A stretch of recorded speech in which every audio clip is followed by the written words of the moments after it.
বিয়ের 5 দিন পর প্রথমবার অফিসে আসছি। নিজেকে একটু অফিসে লজ্জা লাগছে।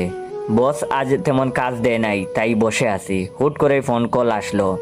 বুঝলাম ওটা বউয়ের ফোন। কাল সে বাবার বাড়ি গেছে। তখন আমি কল ধরে বললাম, হ্যালো, আসসালামু আলাইকুম। সে বলল, ওয়ালাইকুম আসসালাম। ব্যস্ত আছেন? আমি বললাম, না, বলো। সে বলল, বলছিলাম আব্বু আজ আপনাকে দুপুরে দাওয়াতের ডাকছিল। তখন আমি বললাম, হ্যাঁ মনে আছে, তবে অফিস শেষ করতে করতে বিকেল হয়ে যাবে না? তখন সে বলল, ছুটি নিয়ে আসেন। আমি বললাম, আচ্ছা, দেখছি কি করা যায়। তখন সে বলল, কি খাবেন, কি রান্না করব? আমার তার কথা শুনে চোখ দিয়ে পানি বের হয়ে গেল। কেন যে বিয়ে এত দেরি করে করলাম, এত ভালো বিবাহিত জীবন। তখন সে বলল, বলেন চুপ কেন? আমি বললাম, না কিছু না, যেটা খুশি রান্না করো, অতিরিক্ত কিছু করার দরকার নেই। তখন সে বলল, আচ্ছা শুনেন, আপনার ফেসবুক আইডির লিঙ্কটা যদি দিতেন, খুঁজে পাচ্ছি না তো। তখন আমি বললাম, আচ্ছা মেসেজ করে দিচ্ছি।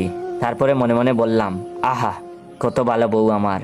ভার্সিটি পাশ করা মেয়ে, তারপরও স্বামীকে আপনি ছাড়া তুমি বলতে চায় না। আল্লাহ এমন ভালো বউ যেন সবাইকে দেয়। এখন প্রায় দুপুর হয়ে গেছে। এমন সময় বউ আমার আবার কল দিল।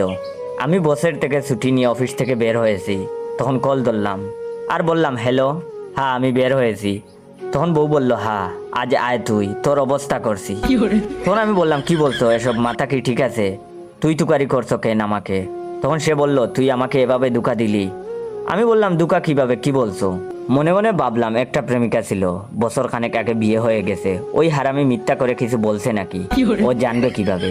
আমি তো এখনো আমার বউকে কাউকে চেনাই নাই, ফেসবুকেও একটা ছবি পর্যন্ত দেই নাই।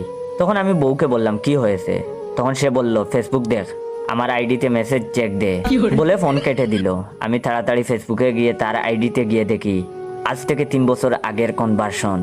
তার পিছনে আমি 1 বছর লেগেছিলাম, তাও তাকে পটাতে পারি নাই। কত গান, কবিতা সব লিখে দিয়েছিলাম। সব অবশ্য কপি ছিল, তাও সে না ছবি দিয়েছিল, না ফোন নম্বর। অবশেষে চরম বিরক্তি নিয়ে শেষ মেসেজ দিয়েছিল, তোর মতো শেষরা ছেলের সাথে প্রেম করার চাইতে আজীবন সিঙ্গেল থাকবো। বিয়ে তো অনেক দূরের কথা। আমার মাথার চক্কর দিচ্ছে। এই মুহূর্তে কি শ্বশুর বাড়ি যাওয়া ঠিক হবে? এদিকে পিয়ন ও মিষ্টি নিয়ে হাজির। আপনারাই বলেন, এখন কি আমি আমার শ্বশুর বাড়ি যাব নাকি আপনার শ্বশুর বাড়ি যাব?